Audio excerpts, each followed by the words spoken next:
क्या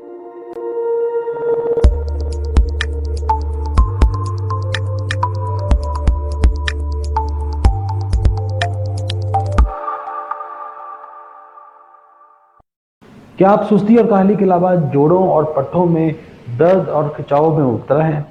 और जिसकी वजह से आप ज़िंदगी की दौड़ में अपने आप को दूसरों से पीछे समझते हैं?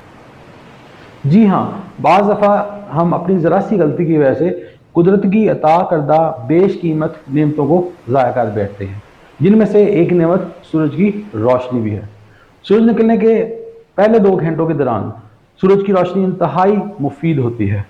क्योंकि इसके बाद ना सिर्फ इसकी शिद्दत में इजाफा हो जाता है, बल्कि इसमें अल्ट्रा वायलेट रेडिएशन में भी इजाफा होना शुरू हो जाता है, जो कि हमारी आँखों और जिल्द के लिए इंतहाई नुकसानदेह है। हमें रोज़ाना की बुनियाद पे सेहतमंद रहने के लिए कम से कम 30 मिनट के लिए सूरज की रोशनी दरकार होती है। आइए जानते हैं कि सूरज की रोशनी हमारे जिस्म के लिए किस तरह से मुफीद है। जिस तरह हम अपने रोज़मर्रा के कामों में पाबंदी कायम रखने के लिए घड़ी का सहारा लेते हैं, बिल्कुल वैसे ही कुदरत ने हमारे जिस्म में सर्कैडियन क्लॉक का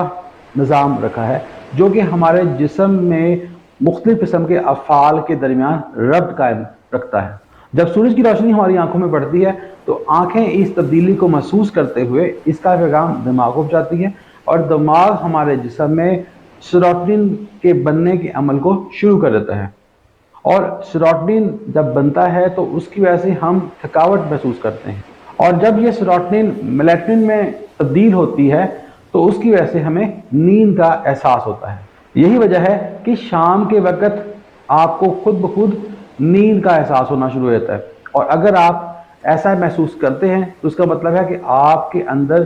सर्कैडियन क्लॉक का निज़ाम दुरुस्त काम कर रहा है। इसी तरह से जब सुबह के टाइम सूरज की रोशनी हमारी आंखों में पड़ती है तो दिमाग इसकी तब्दीली को महसूस करते हुए सेरोटोनिन और मेलेटोनिन के बनने के अमल को रोक देता है, जिसकी वजह से हम चाको चुबंद महसूस करते हैं। यही वजह है कि ऐसे लोग जो बर वक्त सूरज की रोशनी हासिल नहीं कर पाते, वो सारा दिन सुस्ती और काहली का शिकार रहते हैं। जब सूरज की रोशनी हमारी जिल्द पे पड़ती है तो हमारी जिल्द में मौजूद मखसूस खुलिये, जिन्हें हम केराटिनोसाइट्स कहते हैं, वो हमारे जिस्म में कोलेस्ट्रॉल को विटामिन डी में तब्दील करना शुरू कर देते हैं, और विटामिन डी हमारे जिस्म में कैल्शियम के जज़ब होने में बहुत अहम किरदार अदा करता है। और कैल्शियम हमारे जिस्म में जोड़ों और पट्टों के अफ़ाल के लिए इंतहाई ज़रूरी है। इसीलिए जो लोग मुनासिब सूरज की रोशनी ले पाते हैं, उनके जिस्म में ना सिर्फ कोलेस्ट्रॉल का लेवल कंट्रोल में रहता है, बल्कि कैल्शियम की भी कमी नहीं हो पाती। आजकल अक्सर लोग हाइपरकोलेस्टेरोलेमिया यानी खून में कोलेस्ट्रॉल की ज़्यादती का शिकार हैं, जिसकी वजह से वो तबीयत में बोझलपन महसूस करते हैं। और अगर आप सूरज की रोशनी हासिल करते हैं तो उसकी वजह से आपकी जिल्द में मौजूद खुलिये कोलेस्ट्रॉल को विटामिन डी में और दूसरे इंतहाई अहम कीमियाई अज्जा में तब्दील कर देते हैं, जो कि हमारे जिस्म के अफ़ाल के लिए बहुत ज़्यादा ज़रूरी होते हैं। तो मैं उम्मीद करता हूँ कि आप आज ही से सूरज जैसी बेशकीमत नेमत, जिसको आप अब तक ज़ाया करते आए थे, इस्तेमाल करते हुए अपनी सेहत को मज़ीद बेहतर बनाएंगे।